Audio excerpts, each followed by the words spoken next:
Bienvenidos al nuevo episodio de La Última Butaca a la Izquierda. Estamos aquí en vivo por Instagram para hablar sobre el cine. En esta ocasión es nuestro segundo episodio y hablaremos sobre las películas y los claustros de monjas.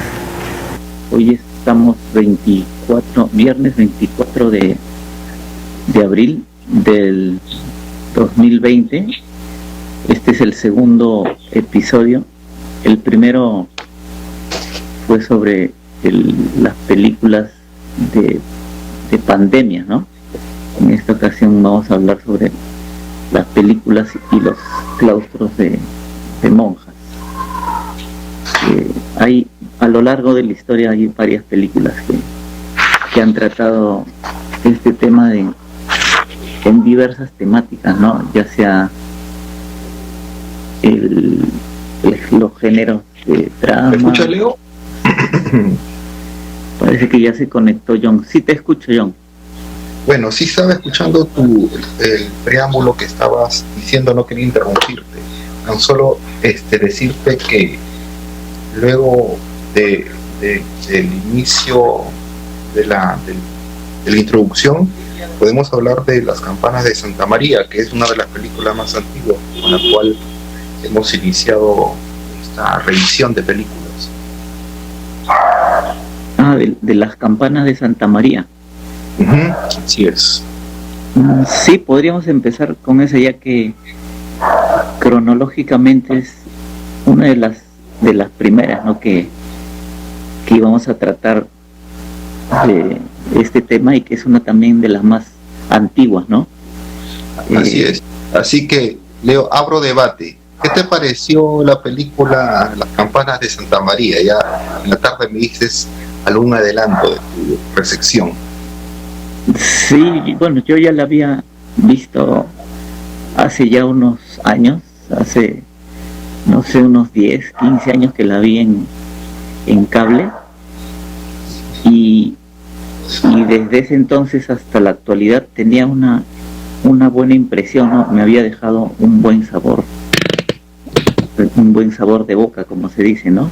Pero posteriormente, ahora que la he visto recién nuevamente para hablar de este tema, como que la sentí bastante lenta, como que hay escenas que se pueden prescindir, ¿no? Que son muy largas, o también hay partes donde la película tiene un protagonista. Bueno, los protagonistas son la monja, que es Ingrid Bergman, y Bing Crosby, ¿no? Que son estrellas de Hollywood, ¿no? De ese momento, y está hecha también para beneficio de ellos, ¿no? Sobre todo del protagonista masculino, que en ese momento era una estrella ya consagrada. Y hay cerca de 3 o 4 momentos donde él canta y yo, bueno, al menos siento que se perdió muchos minutos en esos momentos, ¿no? Como que ahí se congelaba la historia y no avanzaba, se quedaba así detenida, ¿no? Y aparte de eso, ahí también la sentí bien lenta, porque hay pequeños momentos que se demoran mucho en ir al grano, ¿no? O sea, como que dan muchas vueltas al asunto, ¿no? No sé qué te pareció a ti. Ya. Leo, ¿te acuerdas cuando hace algún tiempo conversábamos sobre películas que son realizadas única y exclusivamente para ganar festivales? Por ejemplo, mencionamos nombres como películas como Los Muertos de Lisandro Alonso, o quizá una película brasileña que ahorita se me viene a la mente, que es A la izquierda del padre, no me acuerdo el nombre del director, o 25 Wax, una película uruguaya que también es densa, es lenta, no transita sin ocurrir muchos sobresaltos, no hay muchos plot points. Entonces, existen este tipo de películas que son hechas para, sabiendo que no van a conquistar el público, no son hechos para un público mayoritario, pero también existen otras películas que son hechas, creo yo, para beneplácito de una audiencia católica y a la vez nacionalista o ultranacionalista norteamericana. Y esta película parece digno de los horarios de un domingo familiar al mediodía, para que la familia norteamericana lo vea gozosa y se sienta complacida en vivir en el suelo norteamericano, porque en un momento de la película, si no recuerdas, hay un momento cuando llega Bing Crosby a esta especie de claustro, de convento, donde antes de iniciar la entrevista con la madre superiora, están los niños formados en el patio y se ve la bandera norteamericana, y los niños están arengando o están jurando lealtad a la bandera norteamericana con estas frases: prometo lealtad a la bandera de los Estados Unidos de América y a la república que representa, una sola nación, indivisible, con libertad y justicia para todos. Entonces es la unión de la política y la religión en un solo film, ¿no? Como tú lo dijiste, es para representa una película con un único objetivo. Hay que recordar también que esta película es del año 45, ¿no? Estamos viviendo el final de la Segunda Guerra Mundial. Es donde Estados Unidos se afianza como líder hegemónico mundial, y estas películas no hacen más que eso, ¿no? De afianzar como una carimba. Carimba es un instrumento con el que se sella, con el que se marca las reses, o con el que se marcó a los negros cuando eran esclavizados. Es una especie de carimba, ¿no? Con que se tiene que sellar una especie de marca ideológica, tanto política como religiosa, ¿no? Es lo que puedo apreciar en esta película, Leo. Sí, y es bien, digamos que en este caso no hay un dilema como en las otras películas que vamos a comentar, donde las internas o las monjas tengan alguna duda sobre su vocación, ¿no? Sino simplemente es más bien un poco complaciente y no muestran nada de ese lado, ¿no? Tampoco no es que lo deba mostrar, ¿no? Pero la sentí que era como muy una película que no quería tener problemas con nadie ni con nada, y donde los malos, no existen malos, todos son buenos con ligeras variaciones.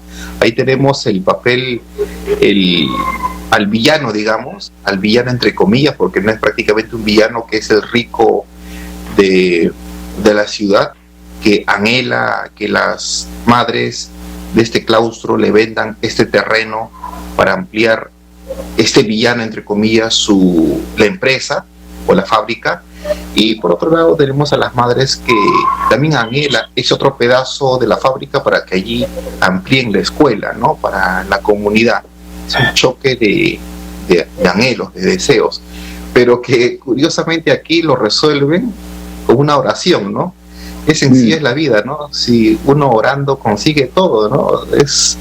Es la propaganda a la oración, ¿no? No es así la vida no se puede conseguir todo mediante la oración. Entonces las madres, mientras más oran, mientras más son las monjas orando consiguieron su resultado, doblegaron el corazón de este villano, de este anciano, interpretado por un actor que hizo de Clarence en la película Qué bello es vivir, de Frank Capra. Acabo de chequearlo en Google. Entonces este villano, pues villano entre comillas, porque al final de cuentas regala el pedazo, toda su fábrica hacia el convento, ¿no? Para que este convento logre ampliar, logre construir allí un gimnasio, un colegio, todo mediante la oración, ¿no? Oh, qué bueno, que todo se consiguió mediante alabanzas a Dios, y eso es bueno, digamos, es bueno en un momento de la vida, ¿no? Por ejemplo, yo recuerdo cuando era muchacho, estaba saliendo de la niñez y entrando a la adolescencia, y me topé con estos libritos de Atalaya, de Despertar, que venden o regalan los testigos de Jehová. Me topé con una lectura de cómo es vivir en el paraíso después del apocalipsis, donde el ser humano va a pastar con las bestias y los bebés pueden estar al costado de las fieras y las culebras no lo van a morder. Entonces es un mundo utópico, ¿no? El que nos pretendían vender los testigos de Jehová, y uno a esa edad pues puede creerlo. Y yo me entusiasmé, caramba, qué bacán sería vivir en este mundo. Y salvando las distancias, vemos este tipo de películas, ¿no? Las campanas de Santa María, que las monjas solo rezando consiguen que el millonario del pueblo les regale un terreno, ¿no? Y se soluciona todo, ahí se acabó la película, ya. Por ahí otro plot point menor es que la niña no iba a ser adrede, no estudió sus lecciones para no graduarse, de esta forma no ver a su padre, ¿no? Plot points menores que no hacen que levante la película. Como te digo, la película tiene como único objetivo endulzar, encandilar a una población norteamericana que está orgullosa de su nación y orgullosa de su religión, ¿no? Como te dije hace un momento, como para afianzar como un carimba, afianzar esta ideología norteamericana en la familia de ese país. Es la única película, es lo único que puedo decir de esta película.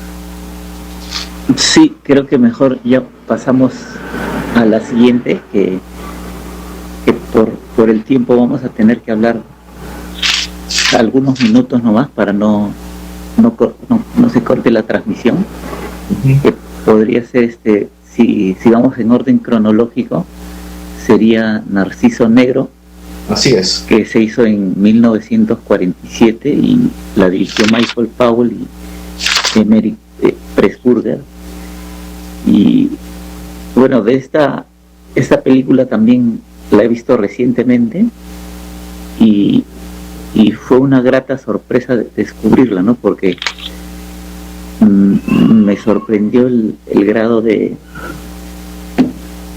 psicología, ¿no?, que se trabaja en esta película, ¿no? Más o menos en resumen, para que la gente conozca de qué trata. Es un grupo de monjas occidentales que abre un hospital en un antiquísimo templo del Himalaya, y a las dificultades económicas y a la hostilidad de los nativos pronto se suman las tensiones entre las propias monjas, ¿no?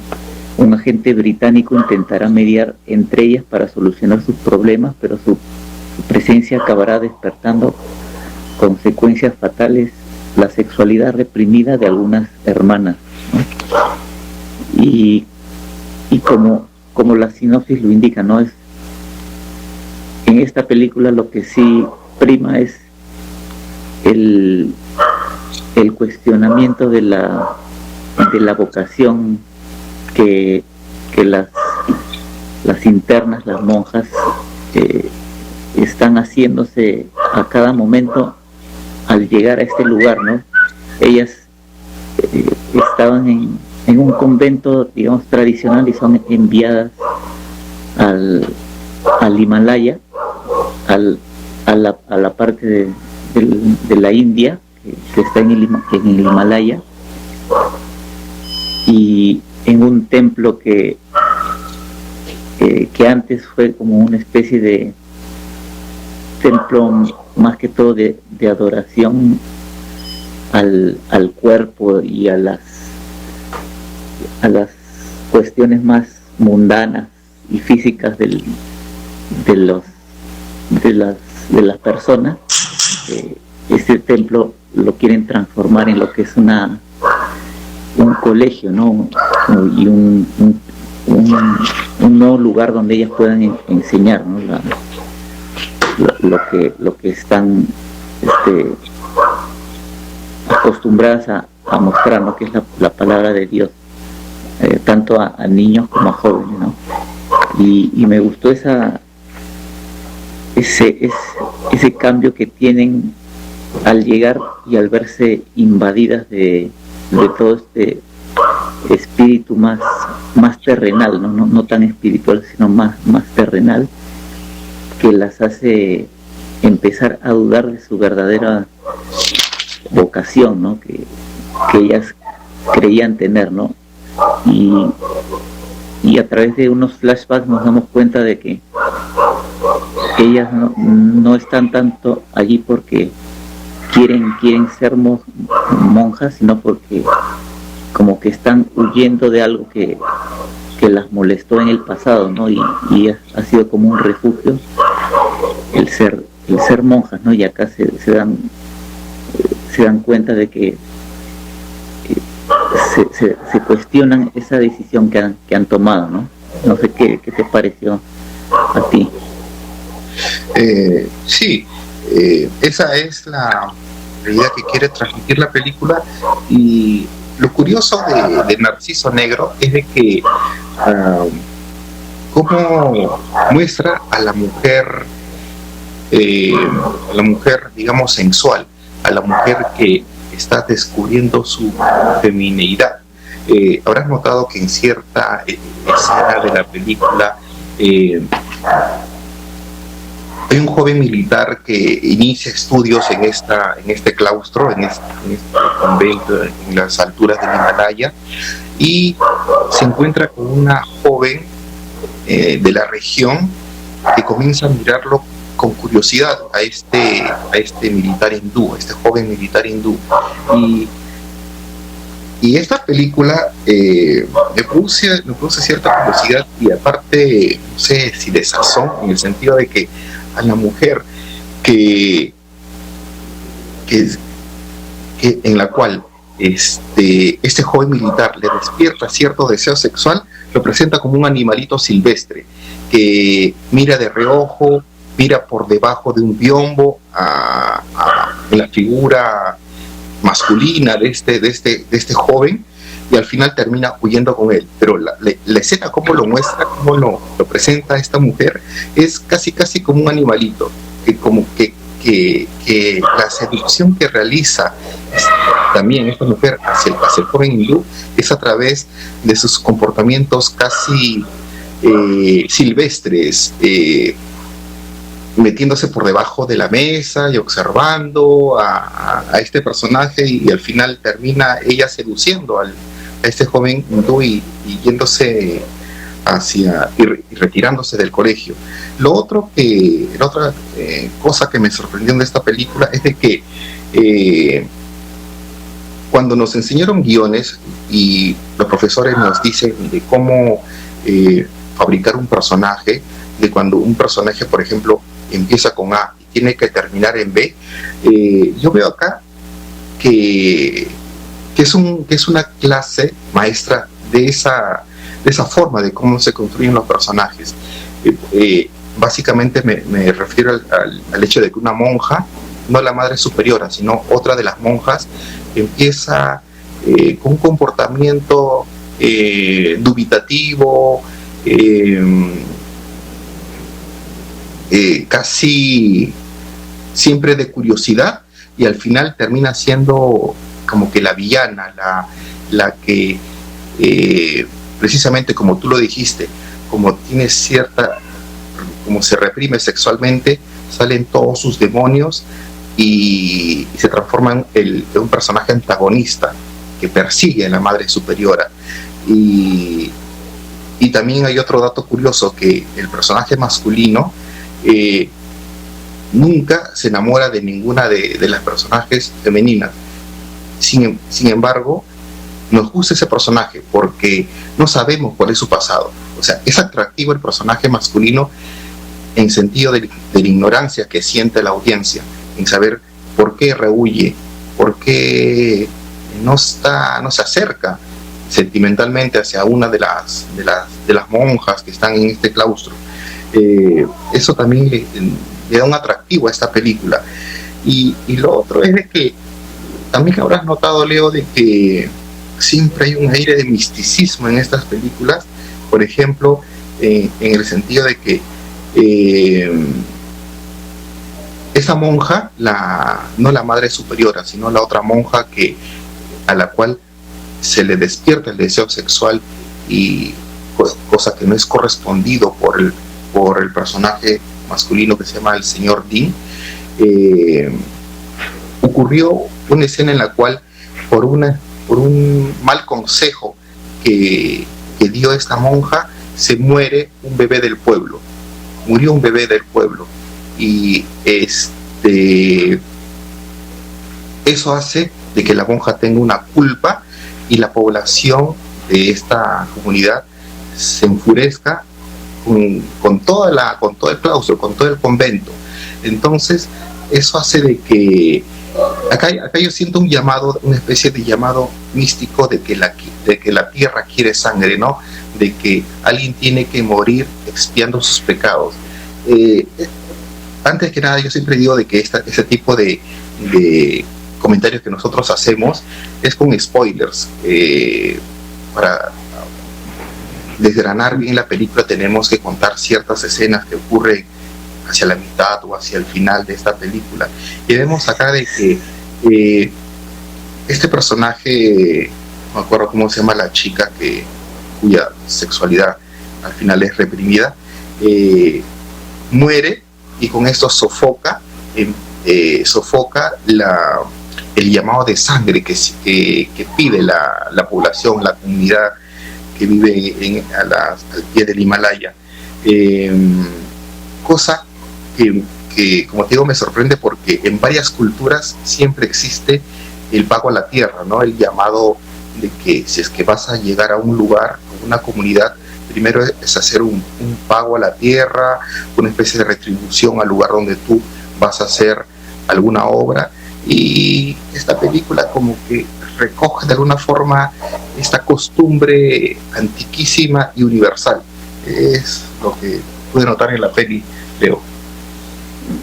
Sí, tienes razón, me has hecho acordar ese punto de que el protagonista masculino en ningún momento trata de querer estar con alguna de las monjas, y eso hace que la película no buscar como un culpable de que por eso es que las monjas están así, ¿no? Sino que es simplemente porque ellas están dudando de su vocación, ¿no? Es algo que se muestra así para que se sepa que no es algo externo lo que les está corroyendo el alma, sino es algo interno, ¿no? Y ese es lo valioso de ese punto, ¿no? que has mencionado. Sí, precisamente como lo estabas diciendo, para continuar con la siguiente película que tenemos en lista, sería para mí la mejor película de esta lista, que es Viridiana, ¿no? Viridiana la he visto como 3 oportunidades, ayer ha sido la 4ª. Es una película que uno no cansa de verla, a pesar de que es antigua, del 61, pero se mantiene vigente, ¿no? Se mantiene vigente y no pierde la esencia. ¿Qué podemos hablar de Viridiana, Leo? Bueno, vamos a hacer como un resumen para que las personas sepan de qué trata. que es don Jaime, un viejo hidalgo español, vive retirado y solitario en su hacienda desde la muerte de su esposa, ocurrida el mismo día de la boda. Un día recibe la visita de su sobrina Viridiana, novicia en un convento que tiene un gran parecido con su mujer. Bueno, a mí también me parece una de las mejores películas, no solo de este tema, sino de la historia en general, ¿no? Porque a pesar de que no ocurre necesariamente dentro de un claustro, ella es una monja, ¿no?, la que inicia este drama de visitar a su tío para arreglar unos temas familiares, ¿no? Y ahí nos damos cuenta que el tío, como ve que ella se parece a su difunta esposa, trata de seducirla y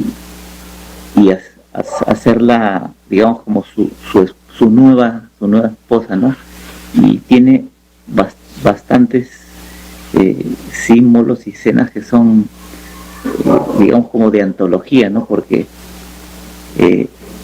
el tío al hacer estos intentos con Viridiana, ella se da cuenta de que como que no se siente ya limpia de regresar al convento, y se queda en la casa tratando ya de ayudar a la gente más necesitada, a los vagabundos, ¿no? Y bueno, es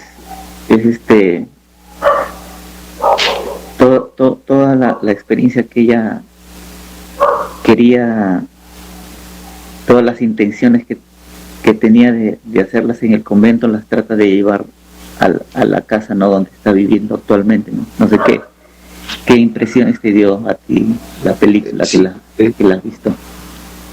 Y Viridiana, como tú lo dices, Fernando Rey, creo que se llama, ¿no? El tío, sí. Trata de seducir a Viridiana, no es correspondido porque es su sobrina. Él, en un arrebato de arrepentimiento, se suicida, se ahorca, y Viridiana siente la culpa por ello, y para que, digamos, una especie de penitencia que hace ella por esta culpa, desea reunir y reúne a un grupo de mendigos de la ciudad cercana, y los lleva pues a vivir en esta especie de castillo que hereda de su tío, porque su tío tenía como único heredero a dos personas, a Viridiana y a un hijo no reconocido de Fernando Rey, de esta especie de tío aristócrata en decadencia, ¿no? Entonces Viridiana recoge a este grupo de indigentes y los lleva a vivir a este castillo, y ahí me parece que sucede la mayor parte de las cosas más exquisitas que nos regala el cine, ¿no? Y también nos da la secuencia memorable de la película Viridiana. La última cena. Sí, la última cena, precisamente como tú lo dices. Hay una parte donde, cuando uno lee los comentarios de algunos críticos sobre Viridiana, dicen de que esa película critica la caridad cristiana, y precisamente por eso fue criticado por la Iglesia Católica. Y también hay cierta crítica a ello en la misma película. En la misma película hay una cierta crítica a la labor caritativa de Viridiana frente a los mendigos. Hay una parte donde Viridiana pues recoge a estos mendigos de la plaza, y los mendigos entre ellos están hablando y diciendo, mira, ella es más buena que el pan, pero también es chalada. La película se filmó en España, y chalado es un término que designa loco, ¿no? Al que no está en su cordura, al que le falta un tornillo. Entonces, entre los mismos locos se dicen, ¿no? Bueno, nos va a llevar a comer a nosotros. Esa tía debe tener algo, debe estar zafada,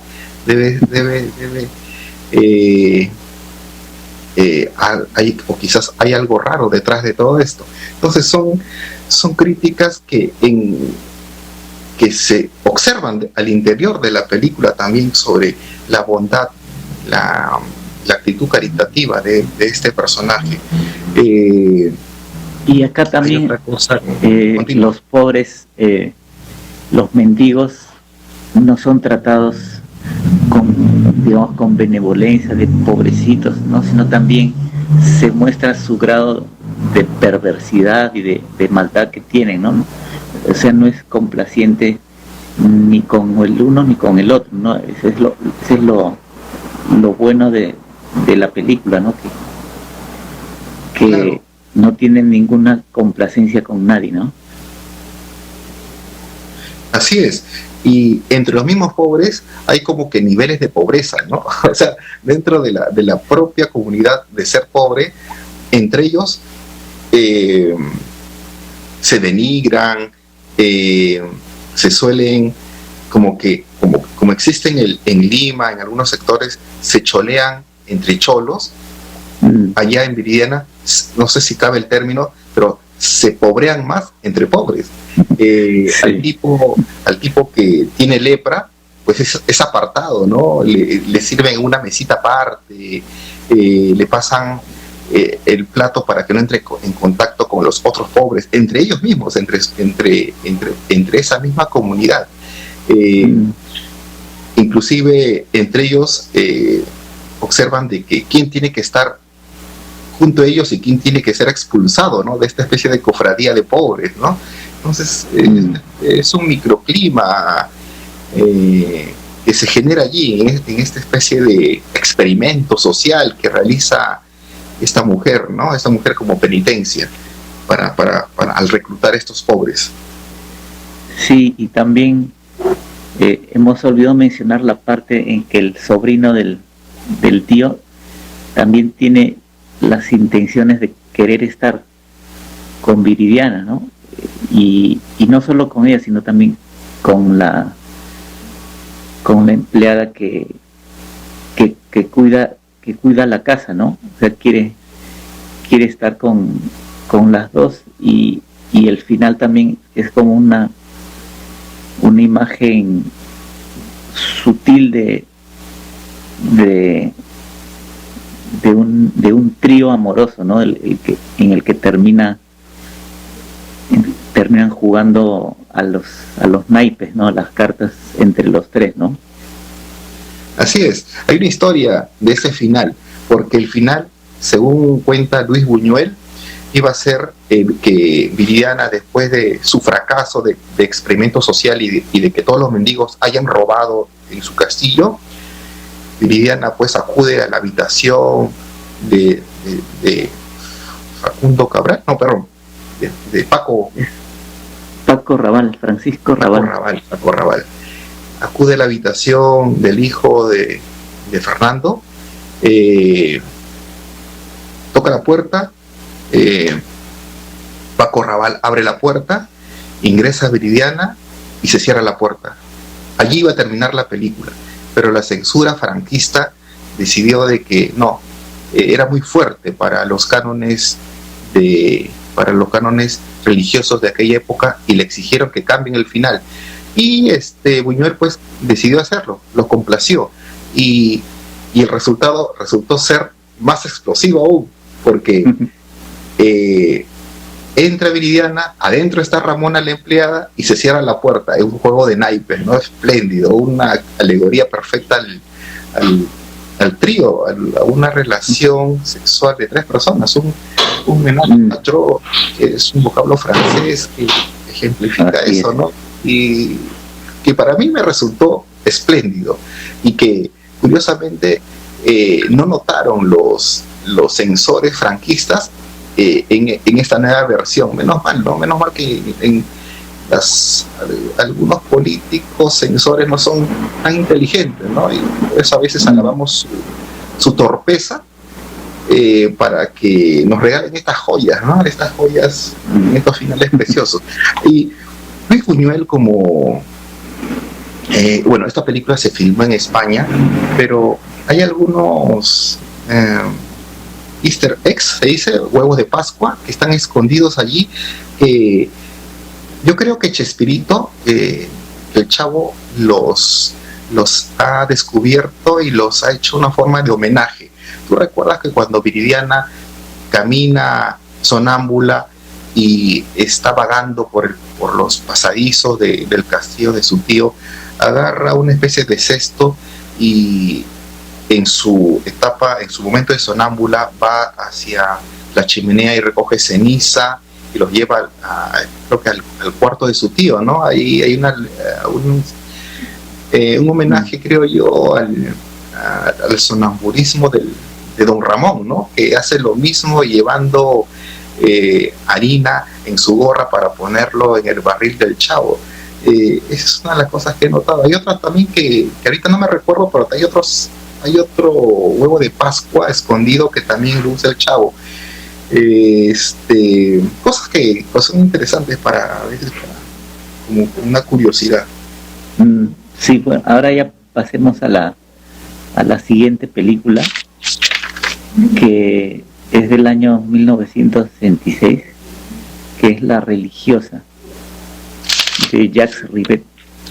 Más o menos el resumen es así, ¿no? En el siglo XVIII, Suzanne Simonin es obligada por su familia a entrar en el convento de Longchamp, donde la superiora de Moni la convence para que tome los hábitos, pero a la muerte de esta debe soportar la férrea disciplina de la madre Saint Christine y su afirmación de que está endemoniada.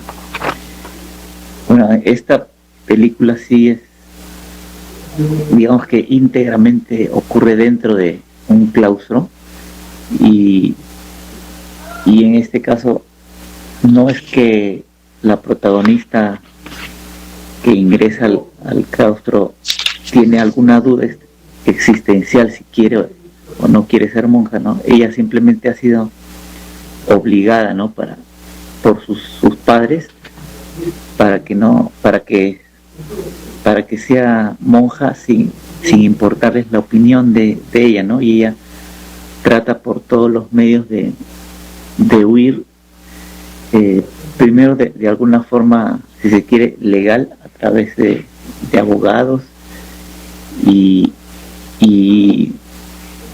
no lo puede conseguir durante casi toda la película, ¿no? También me gustó la forma en que refleja la época en que está representada, ¿no? Que es el siglo XVIII, ¿no? Donde las mujeres prácticamente o tenían que casarse o ser prostitutas o ser monjas, ¿no? No tenían otra opción, ¿no? Y en este caso a la protagonista prácticamente es como si la vendieran al convento, ¿no? Para que se quede allí, y a la familia en realidad no le importa mucho lo que le pase a ella, ¿no? No sé qué te pareció Sí, la película. Sí. La Religiosa, muy fuerte, o sea, fuerte en el sentido de lo que transmite, porque, a ver, esta película sale de una obra escrita por Diderot, uno de los que escribió la enciclopedia, uno de los personajes de la Revolución Francesa, muy adelantado para su época. Este personaje escribe esa novela en la cual desde el inicio se nota el porqué, nos explica la razón por la cual esta adolescente, porque es una adolescente de 16 años, lo que explica en la película, es por qué razón ingresa a este convento, y es porque es la hija no natural de un matrimonio X, donde la madre ha ocultado esta información al padre, y por ese hecho decide la madre llevar a su hija, meter a su hija al claustro, al convento, una forma de expiar sus pecados. Entonces, pero la hija no quiere pues no quiere vivir ese mundo. Ella siente que puede casarse y puede vivir una vida que ella puede decidir por sí misma, pero por un error de los padres, en este caso de la madre, es obligada, en contra de su voluntad, a estar en un claustro. Y precisamente por esa falta de vocación es la que surgen todos estos problemas al interior, ¿no? Donde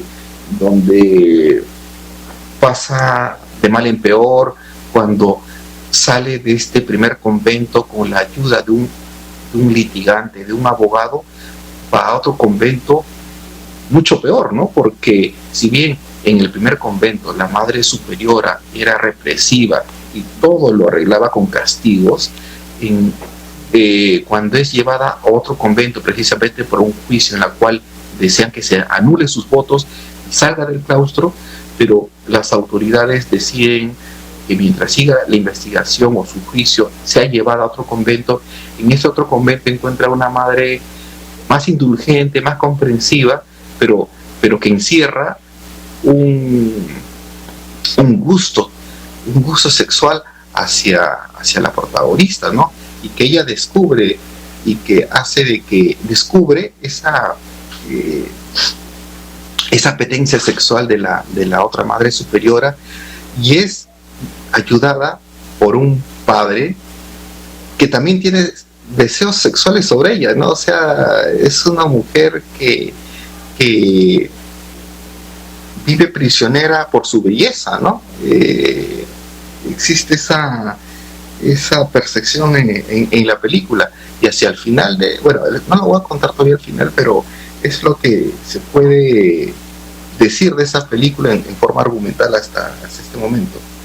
Leo. Sí, ahí, como mencionas, primero está en un convento donde ella es castigada constantemente y es tratada hasta como si estuviera endemoniada, ¿no? Como si tuviera un demonio interno que las demás monjas tratan de sacárselo a la fuerza, con castigos, con golpes, y pasa a este otro convento que es diametralmente opuesto, pero no por ello mejor, ¿no? Sino en el otro convento es tratada es un convento, digamos, más permisivo, donde no se le castiga, le dan comidas ricas, la tratan bien, pero parece que todo esto es producto de que a la madre superior tiene cierto interés, ¿no? en la monja, en la protagonista, ¿no? que quiere de alguna manera seducirla con todos estos halagos que le hace, pero la protagonista no quiere, tampoco está de acuerdo con esa relación que ella le está proponiendo, ¿no? O sea, ella no quiere ni ser tratada como una bruja endemoniada, ni tampoco quiere ser seducida por nadie, ¿no? Prácticamente, ¿no? Y eso hace que busque ayuda en este cura que también está interesada en ella, y huyan, ¿no? del claustro, ¿no? Para ver si se puede librar ella de esta condena, ¿no? De estar encerrada, ¿no? Y bueno, sí. Hay una curiosidad con este monje, padre, creo, que es personificado por Paco Raval, ¿no? Paco Raval, donde dice, cuando este padre como que le menciona su deseo, que se siente atraído hacia la religiosa, lo enuncia con esta frase: no todos mueren, hay los que mueren antes y otros los que se adaptan. y albergan alguna esperanza. O sea, te está diciendo de que está bien, tú puedes entrar a un convento y aceptar el hecho de que vas a estar acá por el resto de tu vida y vas a terminar en la locura, pero si te adaptas a ello, puede que dentro del mundo en la cual vives puedes tener cierta liberalidad, puedes cometer ciertos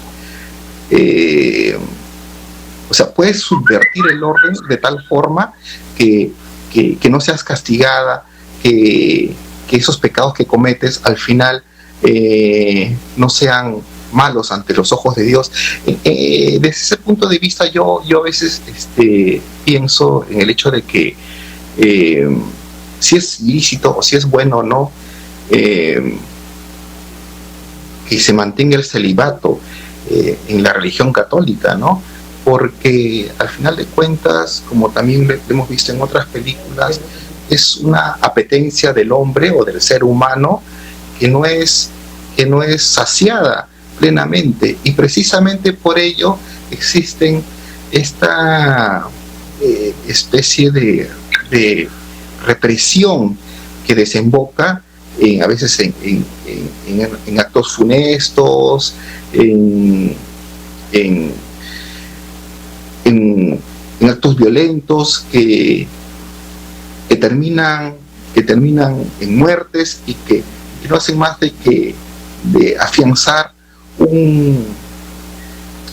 una conducta, una norma de la Iglesia que está en desuso, el celibato, por ejemplo. Eso lo hemos visto, eso también lo vamos a ver en la siguiente película, pero no sé si vas a comentar más sobre la religiosa. Sí, bueno, solo terminar en ese detalle que mencionaste, ¿no? De que esa frase que le comenta el cura a la religiosa, a la protagonista, de que o vives resignada o sales y te arriesgas a lo que sea, ¿no? Digamos que esa frase es lo que le hace cambiar ya de decidirse por irse, no por huir, y finalmente huyen. Pero aquí sí quiero dejarlo así en abierto para que se animen a verla, para que vean lo que le sucede, ¿no? a la protagonista. Claro, no es nada en este triste, caso. o sea, no es nada, es muy triste lo que le ocurre a la religiosa. Es una niña, pues, que a los 16 años la obligan a ingresar a un convento, una mujer que no ha vivido el mundo y que precisamente su despertar sexual lo realiza, o sea, se sucede en 4 paredes y encima en un claustro y encima en un lugar represivo. O sea, son todos los males que soporta una chica, una adolescente, con un final que ya, si ustedes lo desean, podrán verlo. La religiosa está lo podemos mencionar, la página web donde pueden ver esta película, Leo. Sí, es la película, la página Woman, donde pueden ver no solo esa, sino un montón de películas. Pasemos a la última película antes de que Instagram nos cierre. Sí, ya faltan 5 minutos, nos queda un poco para hablar de The Devil, Los Demonios, de Ken Russell. Vamos a leer rápidamente de qué trata. Un controvertido, turbador y polémico film sobre un clérigo en Francia del siglo XVII acusado de herejía. La historia se basa en los hechos reales de la ciudad de Loudun, que son conocidos como el caso más grande de posesión diabólica jamás registrado dentro de la Iglesia Católica.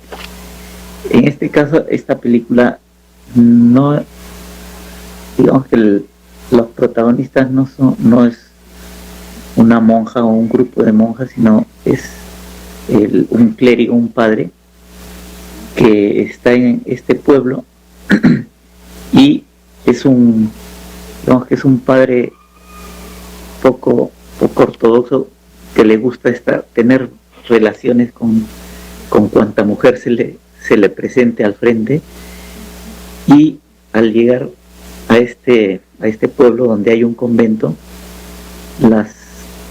las monjas se ven perturbadas por su forma de ser, ¿no? Y empiezan a tener a sentirse atraídas por este padre, ¿no? Y también en este pueblo está sucediendo como una especie de epidemia que enferma a muchas personas, que tienen que ser incineradas para que no se propague más la enfermedad, ¿no? Y en este digamos contexto es que conoce a una mujer que inicialmente iba a entrar al claustro, al convento, pero al conocerlo a este clérigo del padre se quiere quedar con él, ¿no? No sé qué te pareció a ti la película.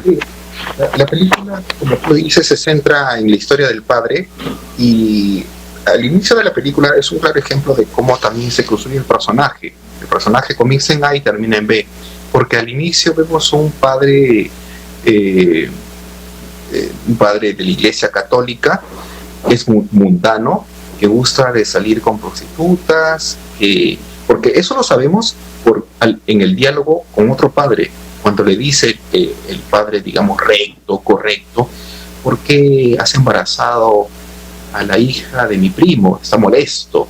Si tú tienes tus prostitutas, ¿por qué? ¿Por qué te metiste con la hija de mi primo? Bueno, le da sus razones, pero el hecho de que es un padre que no tiene, o sea, no guarda su celibato, no guarda los preceptos que él ha jurado. Entonces vemos inclusive en algunas escenas que el padre hasta reniega cierta paternidad de una mujer a la que poseyó, ¿no? Entonces vemos que es un tipo hasta ahí de la peor calaña, y encima es padre, ¿no? Es un tipo de muy baja ralea, ya nos da una línea biográfica de lo que es este personaje. Pero a medida que avanza la historia y vemos que este padre, pues, por su figura eclesiástica y por ser la figura religiosa de esta comarca pequeña, seduce con sus encantos, simplemente seduce con su figura al pasar en procesión por el pueblo a las mujeres de esta comarca, y precisamente y más a las mujeres de un convento que se encuentra dentro de la comarca, y que solamente estas monjas pueden ver por un pequeño tragaluz o por un pequeño boquete que está en la parte superior de este claustro, ¿no? Que es el único momento en el cual pueden ver a este padre y sucumbir ante sus encantos.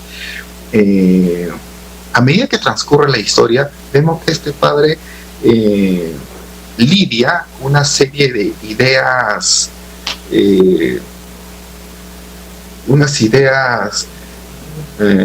¿cómo llamarlo?, erróneas, de cómo ciertos médicos llevaban a cabo prácticas para curar a los enfermos de la peste negra, porque está ambientada en el siglo XVII, Europa está infectada de la peste negra, y hay ciertos médicos que practican rituales nada saludables, ¿no? Sanguijuelas, compresas, vasos de cristal en la cual chupan las llagas de los enfermos. Entonces este padre reniega ante esas prácticas y vota a los pseudos doctores que se dedican a realizar ese tipo de prácticas. Eso hace que vaya creciendo el personaje. Es un tipo mundano, pero que a la vez reniega con estas prácticas nada gratificantes. Y luego vemos cómo este padre se enfrenta a un a una autoridad que viene del gobierno central para derrumbar los castillos que circundan a esta comarca, porque hay una ley que dice de que todo castillo que tiene la fortaleza, que toda fortaleza, sus paredes tienen que ser demolidas, porque por el riesgo a que haya revueltas y que los protestantes puedan entrar en estas ciudades y desde allí puedan subvertir el orden en la región. En ese sentido, Richelieu, cardenal de Francia, ha dado esta orden para que sean todas las fortalezas de las comarcas, sus paredes sean derribadas. Este padre reniega esta orden central y se enfrenta con la autoridad que viene del gobierno central para cumplir esa ley, para cumplir esa orden. Eso va a hacer crecer al personaje, está creciendo el personaje, pero ya sabemos su pasado, ya sabemos lo que ha hecho, lo que lo convierte a la vez es en un tipo, no sé, puedo decir, más humano, porque el único aquí pecado que vemos en el padre es que no está cumpliendo su celibato, está haciendo caso omiso a un juramento que ha hecho al momento de ordenarse sacerdote. Y aquí quiero mencionar un poco de la historia del celibato. No pude indagar mucho, pero más o menos me acuerdo de que es una especie de imposición que hace la Iglesia Católica, porque antes los sacerdotes sí se podían casar, pero luego la Iglesia observó de que cuando estos sacerdotes morían, sus hijos y las esposas de esos sacerdotes heredaban las tierras y las propiedades de los sacerdotes. Eso hacía que la Iglesia Católica no creciera en propiedades, y precisamente para afianzar su poder y quedarse con más recursos, instituyó en algún concilio, cuya fecha no recuerdo, esta especie de celibato, en la cual renunciaba a tener una cónyuge y poder de esta forma la Iglesia quedarse pues con lo que pudiera poseer el párroco, el padre de esa región. Ese es el celibato. Entonces, aquí de nuevo entra a tallar el hecho de que en estas épocas, y más en esa época en la cual ocurrió este hecho, que fue en el siglo XVII, aún se puede llevar el celibato de forma más o menos cómoda. O sea, los que llevan el celibato, los sacerdotes que llevan el celibato, se sienten cómodos al tomar este juramento que al final reniega o rechaza una apetencia natural del hombre, del ser humano. Como mencionaba John, la película inicia, me gustó el inicio porque nos va a mostrar en cierta forma lo delirante de la forma en que está narrada, ¿no?, la historia, ¿no? Es una película cuyo lenguaje está manejado de cierta manera alegórica, ¿no?, porque empieza con un espectáculo teatral y donde se muestra al rey, ¿no?, al rey de Francia, bien haciendo como una representación de una obra de teatro, ¿no?, frente a un cura, ¿no? Y este estilo de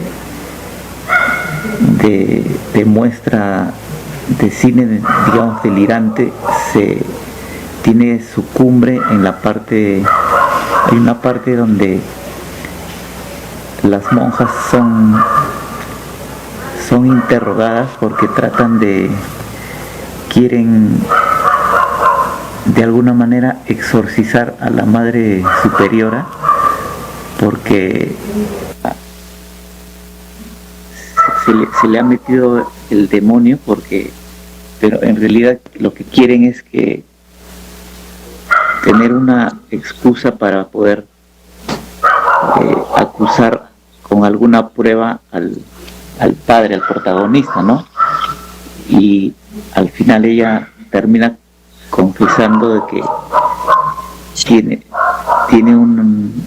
¿Me escuchas, Leo? Su líbido, sí te veo, tiene su líbido alterado al ver a este padre, ¿no? que llegó al pueblo, ¿no? Entonces este argumento lo utilizan los enviados del rey para acusarlo de ser un degenerado, ¿no? En cierta forma, ¿no? De ser alguien demoníaco que debe ser castigado, ¿no?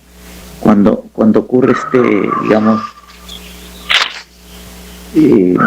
exorcismo, lo hacen estos mal llamados médicos de esa época, ¿no? Que tratan de quitarle los demonios con unos instrumentos rudimentarios, ¿no? Que no tienen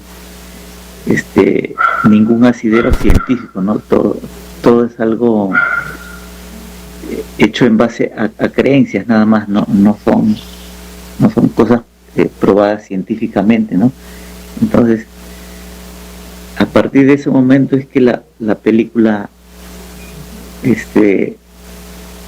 llega a su clímax de delirio, ¿no? Porque hay una especie se sucede una especie de orgía, ¿no? Al verse las demás monjas también se sienten que este exorcismo que le hacen a la madre superiora es como si se lo hicieran a ellas mismas también, ¿no?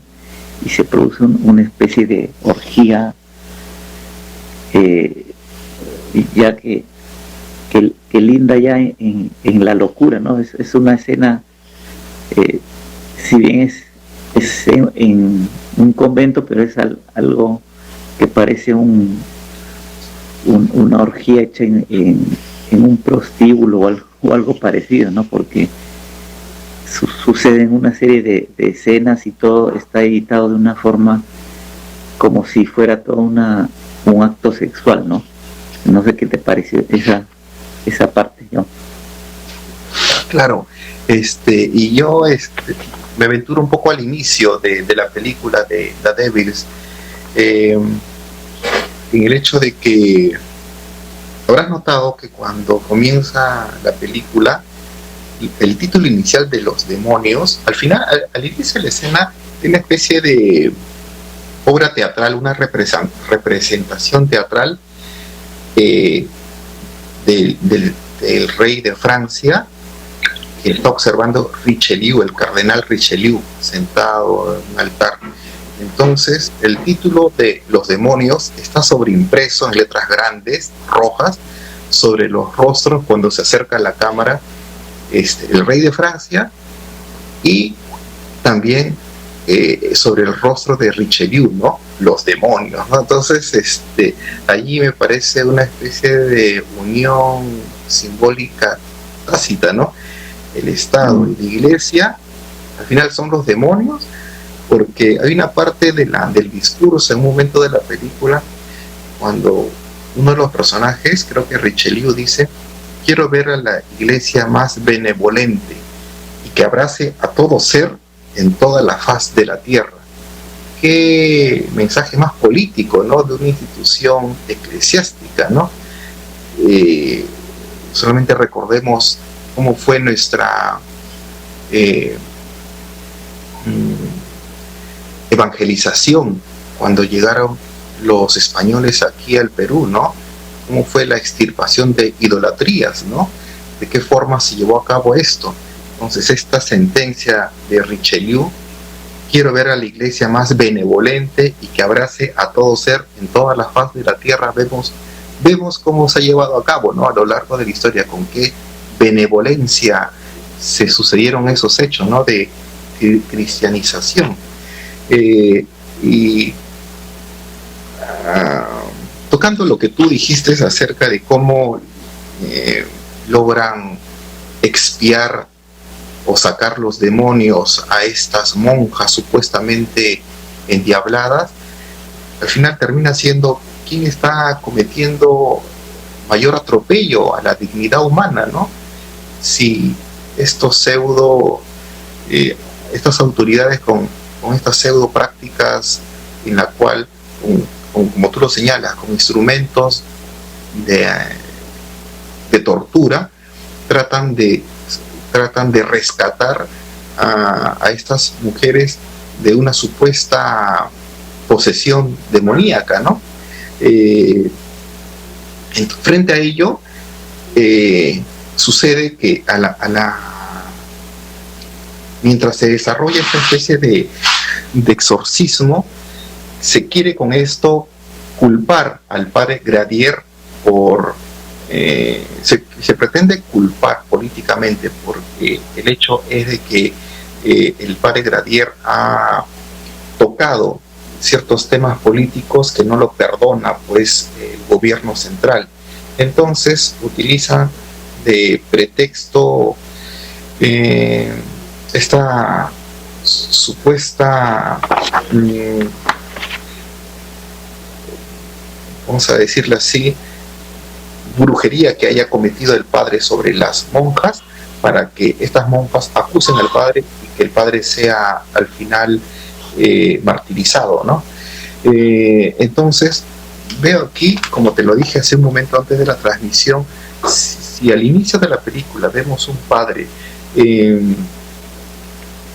totalmente mundano que reniega de un juramento que hizo, como es el celibato, y al final termina siendo un padre que se revela ante la autoridad, vemos la transformación del personaje de A a B, lo que siempre nos señalan nuestros profesores de guión, y eso lo hace más atractivo a este personaje, el padre Gradier. En una de las escenas de la película vemos una frase que lo pinta de cuerpo entero a la figura de este padre. Dice: mujeres enclaustradas, dando todo a Dios, pero siempre dejan algo que el enclaustramiento saca a flote. O sea, de nuevo una crítica mordaz hacia esta especie de renuncia a las pasiones terrenales, ¿no? Pero que al final de cuentas no es una renuncia total, siempre, como lo señalan en la película, mediante sueños o mediante un pretexto. En este caso, el pase del padre en una procesión hace que vuelva con mayor ímpetu esos deseos sexuales reprimidos, ¿no? Entonces, aquí vemos una crítica a esta especie de conducta de este juramento de la religión católica, que ya se puede discutir ahora, ¿no? Abiertamente. Se puede, inclusive, si es que ya estoy saliendo un poco de la película, pero si es que se permite que no haya esta especie de juramento del celibato, ¿cuántos, no digo que todos los padres, pero cuántos desórdenes sexuales que vemos contra los niños se podrían evitar, ¿no? Es una de las características que se pueden observar en la película, pero luego pues la película deriva ya un tono político, una denuncia política hacia el final de la película, que reivindica el papel de este padre, ¿no? Es un padre mundano al inicio, pero que termina siendo como una especie de mártir, de héroe de esta comarca, de esta comunidad, Leo. Sí, pues así es, termina como queriendo defender los intereses de la comunidad donde está viviendo, ¿no? Y eso es lo que hace que se valore más al personaje, ¿no? Y su cambio, el cambio que ha tenido de ser alguien prácticamente despreciable a alguien que lucha por sus ideales, ¿no? Eso es lo que también me gustó en ese personaje. Y mira, bueno, para poner un ejemplo nomás, qué atractivo es esta película, donde el personaje principal tiene sus matices. No es un blanco o un no tiene un alma blanca o un alma negra. Son personajes grises, y al final es atractivo la película porque nos muestra un personaje con sus demonios internos, nos muestra un personaje que, a pesar de que haya hecho un juramento, lo sacia terrenalmente, como cualquier ser humano, como tú o como yo, que no abrazamos, que no hemos hecho esta orden, porque obviamente no somos sacerdotes, pero que este sacerdote los hace porque precisamente siente una necesidad de satisfacer ese deseo humano. Y eso, frente a la otra película que hemos visto y que hemos aquí discutido, que es Las campanas de Santa María, donde sí, los personajes son blancos, ¿no? No hay un villano. El peor villano ha sido este millonario. ¿Acaso si la plata fuese pues una prueba de que hace malo a las personas, ¿no? Todos al final son buenos, y la salvación o la resolución del conflicto se reduce a que todas las monjas hayan orado con frenesí y hayan doblegado el corazón de este millonario, y este personaje haya regalado su fábrica al convento. Ahí se acabó la película, se solucionó todo, final feliz, y juremos lealtad a la bandera norteamericana.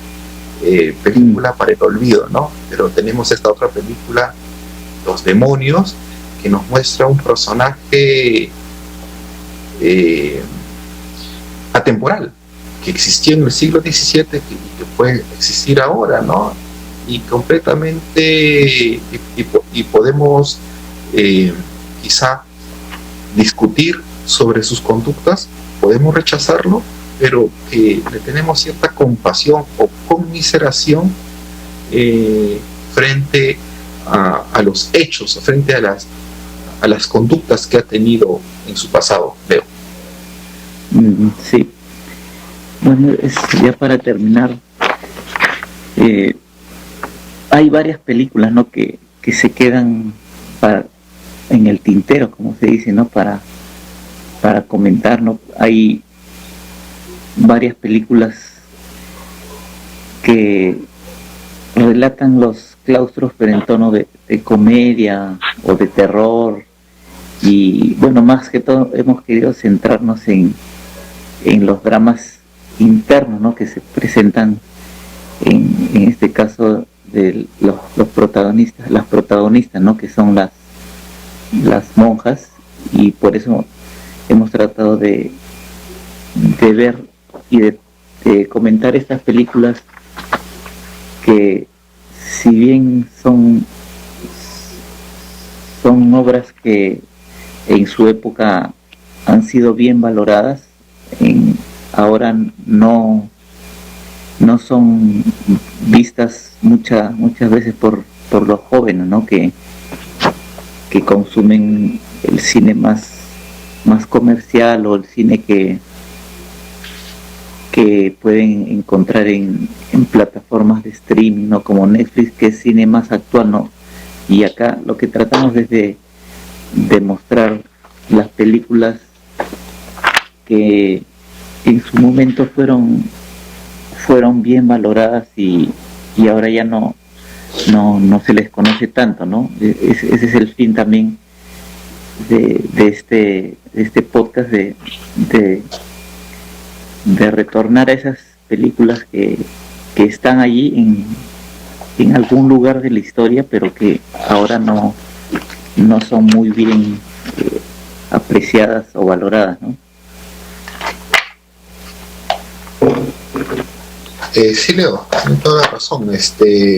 Yo creo que la recomendación es a que nuestro público dé una revisión a las películas antiguas. Hay unas películas que merecen ser vistas, que merecen ser analizadas. Hay malas películas también, pero acá tratamos de dar alguna información para que el público se oriente, darle una pasada a películas clásicas que dan mucho mensaje, que transmiten no solamente mensajes de la buena vecindad, que todos somos buenos y cantemos y juguemos a la buen ciudadano, sino que critican, cuestionan, y cuya crítica ácida no ha envejecido, y aún esos problemas de antaño siguen vigentes ahora, ¿no? Son películas que el paso del tiempo no los ha, aún mantiene la crítica mordaz al sistema. Creo que con esto estamos acabando, Leo, ¿no? Sí, nos vamos despidiendo. Este ha sido el segundo podcast de La Última Butaca a la Izquierda. Vamos a hacerlo esto semanalmente, todos los viernes, y si bien en la anterior se emitió en vivo, no lo pudimos grabar, esta vez sí ya lo estamos grabando, al menos el audio, para que lo podamos subir a YouTube en estos días, y ahí ya va a permanecer, digamos, para que lo puedan ver, escuchar en cualquier momento, ¿no? Y también si tienen algunas sugerencias sobre temas que quieren que se trate acá, nos pueden escribir en las redes sociales, ¿no? En nuestro Instagram de La Última Butaca, en el Facebook, que también tenemos una página, también se llama La Última Butaca, o también pueden suscribirse al canal de La Última Butaca, ¿no?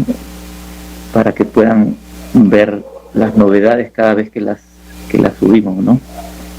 Y bueno, eso sería todo. Ya, si desean, como le digo, que hablemos de algún tema en especial, nos escriben a nuestras redes sociales, ¿no? Y eso sería todo. ¿Alguna palabra final, John? No, nada, simplemente repetir lo que dijiste, que deseamos sus sugerencias para discutir algunas películas clásicas, algunas películas que quieran ustedes, que sientan curiosidad, pero que tienen el miedo de que no les vaya a gustar, ¿no? Acá podemos verlos por ustedes, y si les gusta, pues buena hora, apreciar el cine. Bien, eso ha sido todo por hoy. Ya nos estaremos viendo la próxima semana. Chao. Nos vemos.